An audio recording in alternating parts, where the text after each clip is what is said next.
With a runoff election coming next week, Elevate and Empower make their final arguments. A full recap of tonight's final SGA debate coming up. And it's been nearly a year since Ball State started its partnership with Muncie Community Schools. And now we take you inside how that change has affected Muncie teachers and students. We had a really nice Monday. I am tracking a warm-up with rain chances and windy conditions all on the way. Find out in my full forecast. From the heart of Ball State University, live from the Unified Media Newsroom, NewsLink Indiana starts right now. Good evening, everyone. Welcome to NewsLink Indiana. I'm Emerson Lehman. And I'm Esther Bauer. Thanks for joining us. Our top story tonight, nearly a week after none of the three student government slates reached majority vote, debates and discussions were back in full swing tonight. This after slates Elevate and Empower knocked United out of the race nearly 2 weeks ago.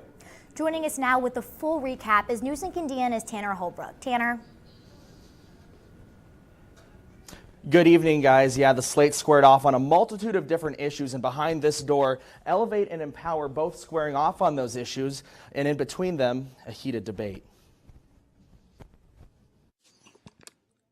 Tonight, the slate sounding off in front of Ball State community members, both making their final push to become head.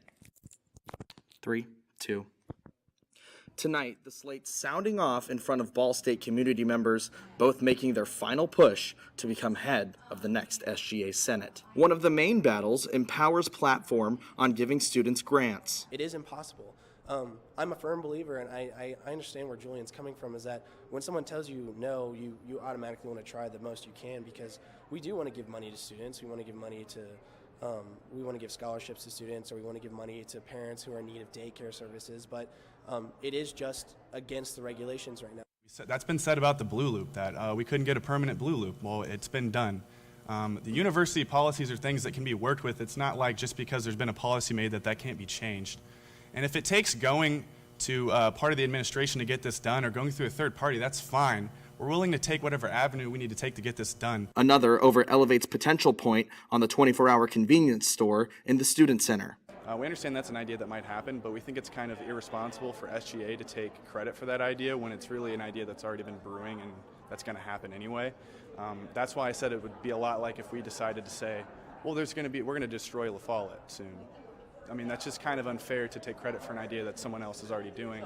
We already had the idea. We just we got lucky with going into it with having figured out that it had been talked at the administration level. And it kind of matched the administration level. There were some things we hadn't thought about, but the idea came in discussion and from students. And guys, I want to get this right. I'm told by SGA election commissioner this runoff debate is sort of unprecedented. Before 2015, the rule was that it would be a majority rule, so that means one candidate or one slate would win the election. However, the rule has changed since 2015, changed to a plurality, which means that is why we are now seeing Elevate and Empower in this battle once again. For now, live at the Student Center, Tanner Holbrook, NewsLink, Indiana. NewsLink's Tanner Holbrook live at the Student Center. Tanner, thank you so much. The final election polls will be open next Monday. And there's certainly a very exciting atmosphere at the Student Center tonight as they prepare for that runoff election. And something else that has students around Ball State excited is this warmer weather. Sunny skies today. I know. A little bit warmer temperatures. So beautiful. I was too. I feel like the Midwest has not seen the sun in forever, so this was a welcome change. Absolutely. And Stephen, tell us that these beautiful skies are going to stick around. How about the sunshine, guys? I hope you all enjoyed your Monday. It was a really beautiful day. Temperatures are starting to cool off just a little bit. We're seeing mid-30s to low 40s, 38 in Indianapolis right now. We are at 39 on Ball State's campus with mainly clear skies.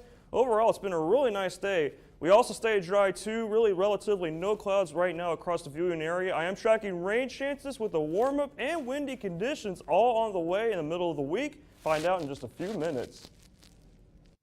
All right, Stephen, looking forward to it. Well, not everyone is a fan of daylight saving time. I know I am not. And apparently President Trump isn't either. The president said in a tweet today that ending the time change would be okay with him. Ending daylight saving time would need to be approved by Congress. Most states observe 8 months of daylight saving time and only 4 months of standard time. A common reason for keeping the time change is the belief that Americans use less energy with longer daylight hours. However, studies have found that that is not, in fact, the case. Milwaukee is hosting the Democratic National Convention for the 2020 election. They were able to outbid both Miami and Houston for the spot. In 2016, Wisconsin voted primarily Republican, and the Democrats are going to try to take that back. By accepting Milwaukee's bid, the Democrats are trying to show that winning the upper Midwest is the right step to taking back the White House. Milwaukee's mayor says that the city is a great location, no matter what party. I think the fact that we are part of the country that is important to them, I think that that's true for both parties. I think that was a major factor. I think that we establish and for their purposes that we can do this. And Charlotte, North Carolina will be hosting the Republicans for their convention. Stay with NewsLink Indiana for continuing coverage of the 2020 election. And some more news following that fatal plane crash in Ethiopia. A witness described seeing smoke coming from the rear before it crashed. Kristen Holmes has the latest. Boeing 737 MAX 8 planes around the globe grounded after 157 people were killed Sunday when a flight operated by Ethiopian Airlines crashed shortly after takeoff. The airline announcing the discovery of the plane's black boxes as investigators try to piece together the final moments of flight ET-302. We don't know the cause of the accident. We will comply with all the international regulations. The second time in 6 months that one of the brand new planes went down just minutes into flight. In late October, a 737 MAX 8 flown by Lion Air crashed off the coast of Indonesia. Now, doubts about one of Boeing's most popular jets. Ethiopian Airlines grounding its 4 remaining 737 MAX 8s. China ordering its entire 97 plane fleet to be out of the air until more details on the latest crash emerge. In a statement, Boeing saying, based on the information available, we do not have any basis to issue new guidance to operators. Many airlines still keeping their 737s operating. Sunday's flight losing contact with authorities just 6 minutes after takeoff. Citizens from 35 countries were on board the flight, including 8 Americans and 22 United Nations staff members. I'm Kristen Holmes reporting. The FAA says it plans to soon issue an update to operators of that Boeing model. Boeing will be a part of that investigation. Well, in partnership with an immersive learning class, NewsLink Indiana brings you inside the Ball State partnership with the Muncie Community Schools. And plus, a new study shows social media may have negative mental health effects. Coming up, find out how college students in particular could be at risk.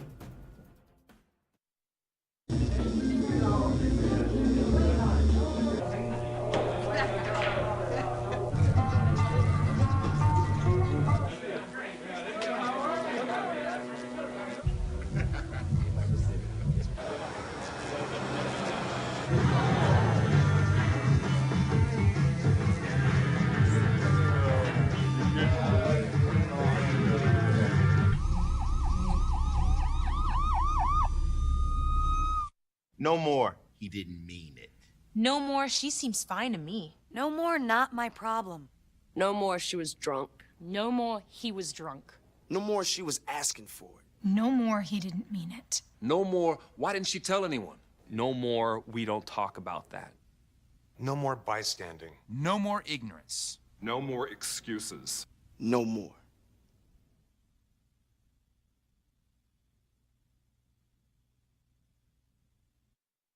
So, I just moved in with this family, and it's embarrassing.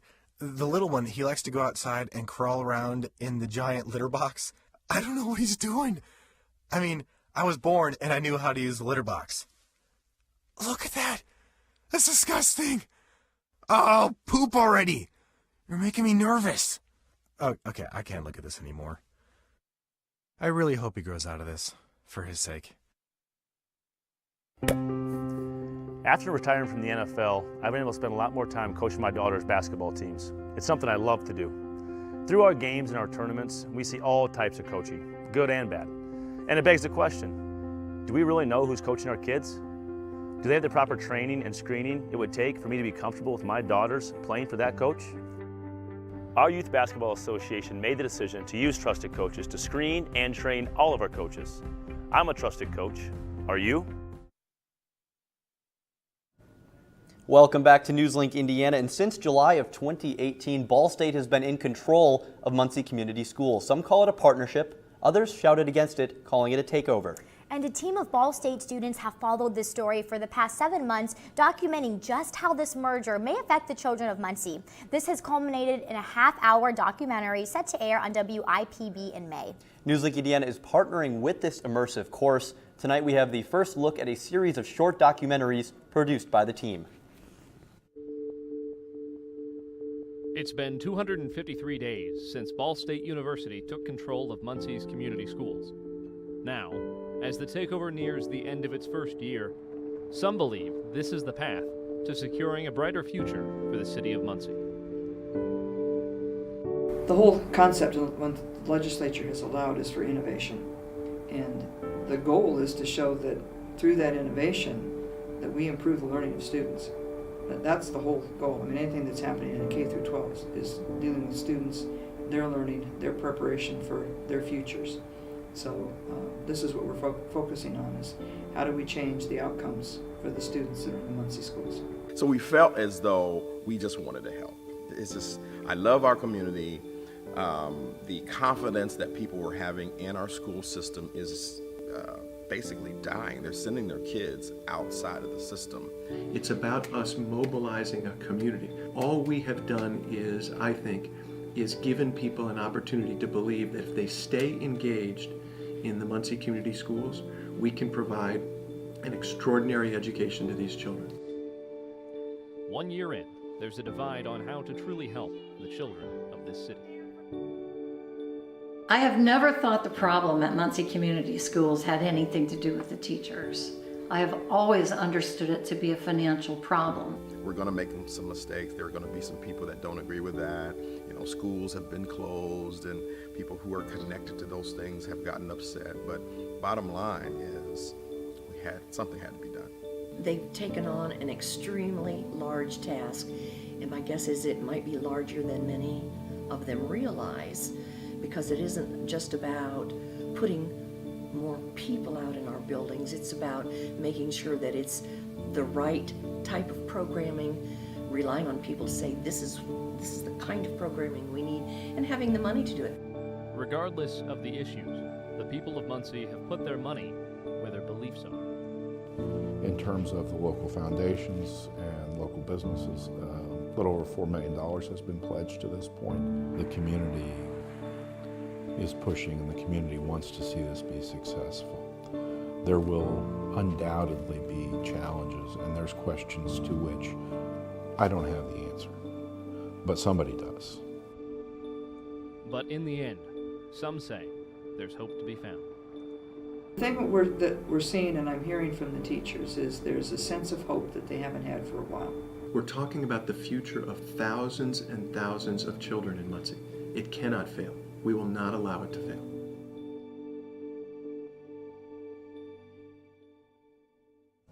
This documentary, shot by Madeline Gresh and Eric Pritchett, produced by Michael Robb, sound by Justin Brown, and directed by Garrett Looker. NewsLink Indiana will continue to bring you this series in the coming weeks.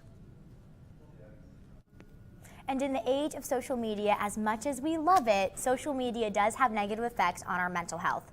As of last year, there were 3 billion social media users worldwide, and studies have shown young adults that spend more than 5 hours a day on their phones are more likely to show signs of depression.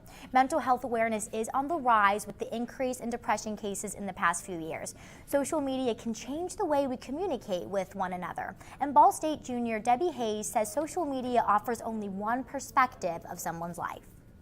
Starters, people only post the best parts of their life on social media, but then when other people go on there and they see that, then they get either envious or they get sad, when in reality it's only the best parts of their life and they're not posting their struggles.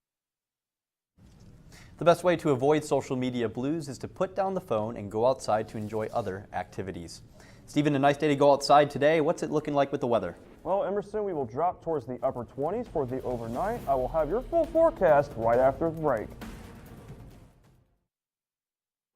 For those who serve today, and those who served before them, for those whose sacrifice will never end, the Gary Sinise Foundation shows its gratitude through entertainment outreach, and life-changing support.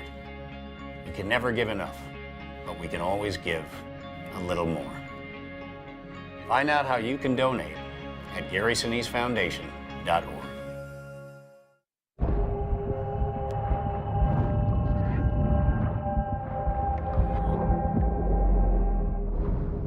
Sometimes there's no do-over.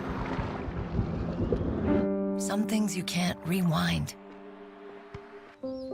That's when an extra safety step could mean the difference between a close call and a call to 911. Simple steps save lives. Learn more at poolsafely.gov.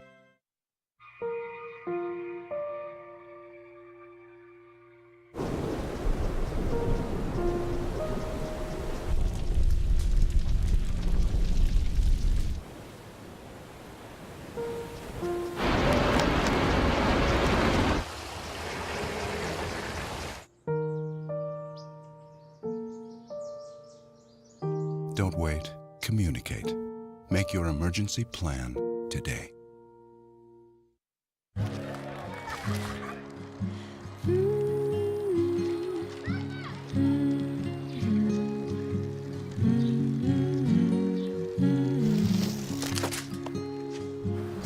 Of all the things you've done with your bike, donating it to Goodwill may be the most incredible of all. Your donations help fund job placement and training for people in your community, which means your stuff can be more powerful than you think. Goodwill. Donate stuff, create jobs. Welcome back to NewsLink Indiana, and as Ball State Cardinals are just getting back from spring break, and it seems like those spring temperatures have followed us back to Muncie. You know, I was so upset to have to leave the warm temperatures of Florida and head back to the Midwest, but it was bearable today, Stephen, and I'm really hoping that we can expect that for the remainder of the semester. Here comes the sun. Do-do-do-do. Yes, it's here, guys. It's great to see you guys, too. I'm glad to see everyone's really happy about these nice temperatures today. It was a beautiful Monday today for all of the viewing area, and currently temperatures are cooling up just a little bit across the state as my iClicker is actually not even working right now. But that's okay because I got the whole thing in my head right now. So currently across the state, we're seeing temperatures in the upper 30s to lower 40s. In Indy, it's around 40 degrees. In Muncie as well, it is 39 degrees with winds light out of the west-northwest. It does feel around 38 degrees right now. And the radar was clear. We did not see any clouds across this viewing area, and so tonight we will be dry and mainly clear. Temperatures drop into the upper 20s by the overnight hours. Your Tuesday will start off a little bit chilly with temperatures in the upper 20s. We'll quickly push it to the upper 40s by the afternoon hours. Winds will shift towards coming out of the south, but they will stay light as well. And for Wednesday, we will see rain chances return. So around 5 to 6 o'clock, we will start seeing light showers move into the viewing area. They won't be too heavy, but it will be a little bit wet in your Wednesday morning commute. We will see a little break possibly before a second batch of rain showers comes in through the late morning and early afternoon hours, and maybe a few sprinkles across the southern counties in the latter portion of your Wednesday. But the rain chances do not stop there. We will see a more potent system push in for your Thursday.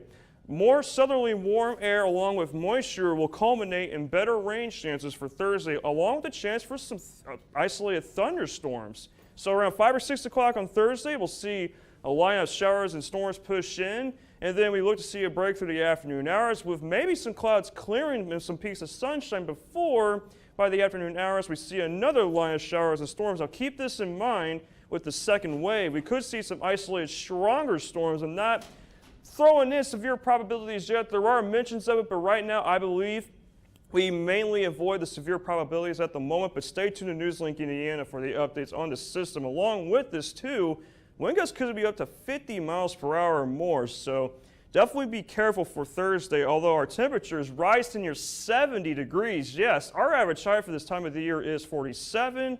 And it will be very warm. And for the 7-day forecast, it will be warm, but we'll back off into the mid-40s by the end of the work week. And for the weekend, it will be dry, and St. Patrick's Day will be nice as well.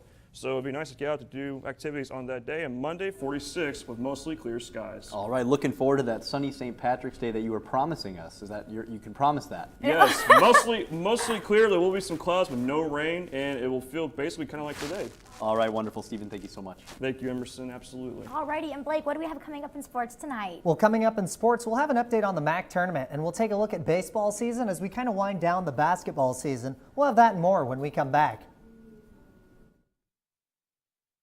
Isn't this perfect? It was my pleasure. May I? Adam, I can't thank you enough for saving me from that sweepstakes scam. I could have lost everything. It was a classic cat and mouse game. Remember, you never have to pay to play. You're my hero. Oh. After all these years. What's the matter, Adam? Cat got your tongue? Sure, I look cute now, but when my owner lost his job, it was rough. I was living on the street, and one night, me and this Cocker Spaniel got into it so bad, I wound up looking like an ice cream cone. I cried a little bit, but thankfully I got rescued, so I'm running, I'm jumping, all back to my old self, and I'm ready to give unconditional love, even if you put a lampshade on my head.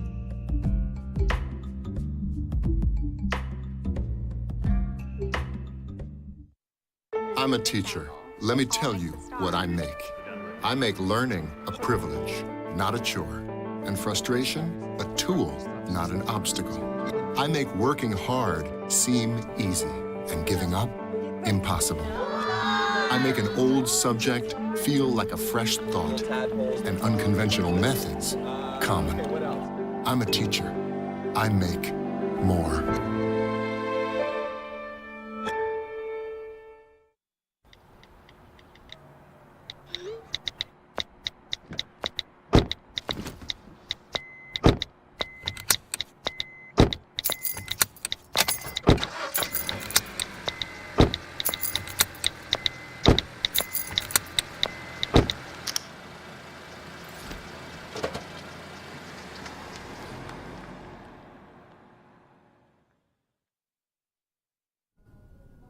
Welcome back to NewsLink Indiana. I'm Blake Dahlier with sports. The Ball State men's basketball team is in Michigan for the MAC tournament against Eastern Michigan tonight. Let's take a look at some first half highlights. Taylor Persons had a rough start to the MAC tournament, only registering 3 points in the first half. The Cardinals did a good job drawing fouls, but they trailed for the majority of the half. Bukabar Torre was able to get this bucket to go, which stretched the Eagles' lead to 5. Ishmael El-Amin showed the true meaning of transitioning from defense to offense by getting the defensive rebound and hustling down the court for the three-point basket that cut the Eagles' lead to 1. The Cardinals would go on to be down in the half 29-23. However, Ball State held Eastern Michigan to just 14 second-half points and went on to win 61-43. They will take on Bowling Green in the quarterfinals of the MAC tournament at Quicken Loans Arena in Cleveland, Ohio at a time that is to be announced. And with their hopes to start off the season on the right swing, Ball State men's baseball team went on to Florida for this week for spring training. NewsLink Indiana's Joel Johnson has the story. The Cardinals played 9 games over the break. They won 6 of them and lost the other 3. One of their losses came from the University of Central Florida. Ball State and UCF fought for a hard 12 innings, being tied 8-8 in the last one. Sadly, in the 13th inning, UCF's Ben McCabe scored the 9th and final point to edge out the game and give the Knights the win. Ball State rallied by winning their next 3 games against Georgetown, St. Joseph's, and Mount St. Mary's. The Cardinals' next game is at home against Purdue Fort Wayne. There's going to be a lot of bright days ahead for these guys. And that's what I told them. I said, hey, this is just one of those games. Sorry it didn't go our way, but I think you're going to win a fair share of your games. I really do. They hope to use their successful break as fuel for the rest of the season. From NewsLink Indiana, I'm Joel Johnson reporting. The Cardinals are back in action this Wednesday against Purdue Fort Wayne. First pitch is set for 3 p.m. from the Cardinals' First Merchants Ballpark. The Ball State women's field hockey team has demonstrated the true meaning of being student athletes. The Cardinals won the 2018 ZAG Field Hockey NFHCA Award for Academic Excellence. Ball State was one of just 71 teams nationwide to receive this award. Ball State had a cumulative GPA of just over 3.6 for the fall semester and a 3.5 GPA overall. 17 individual players earned at least a 3.0, and redshirt sophomore Allison McMullen finished the last semester with a perfect 4.0 GPA. And you know, guys, it's great to see the academic excellence, on and off the field really bringing everything to the table for the Ball State women's field hockey team. And for the Cardinals, who have struggled this season, at times down the stretch of games, we've really put things together in this MAC tournament and maybe poised to make a run into March Madness and maybe be the next Cinderella team. Oh yeah, no, exciting stuff. Would love to see that. Yes, and great sports, great studies, just great all-around Cardinal pride. Absolutely, we'll certainly be cheering on the Cardinals in that MAC tournament. Blake, thank you so much. And coming up, a national day that makes us all want to get in bed and get cozy. Love that, and a wedding that made everybody's social media buzz. We have all that coming up in Trending. Hey, did you know 2.4 million loving cats and dogs in shelters and rescues need our help to find a home? Let's go to theshelterpetproject.org and meet a few who are in a shelter near you. Harlow, oh, she's one great listener who loves to hear all your stories. My kind of cat. Cerulo is a sweet, goofy boy who's eager to please. Sounds just like another dog I know. So go to theshelterpetproject.org, search your local shelters and rescues, and go for a cuddle with your next best friend. Adopt. Problems. The ones nobody talks about at cocktail parties. We go looking for them. No matter the obstacles, no matter the odds, we surround a community's most critical problems, and we fight. United Way fights for the health, education, and financial stability of every person in every community. Will you? It doesn't take a scientist to cure hunger or a fancy economist to create safe housing. It takes imagination, creativity, sweat equity. And I think of kids going to school hungry. Hunger, homelessness. In this land of plenty, seriously? Come on, we could fix this. Help out, or don't. The choice is yours. Here's your sandwich, miss. Oh, thank you. And your burger. Awesome, thank you. And your bowl of boiling water, sir.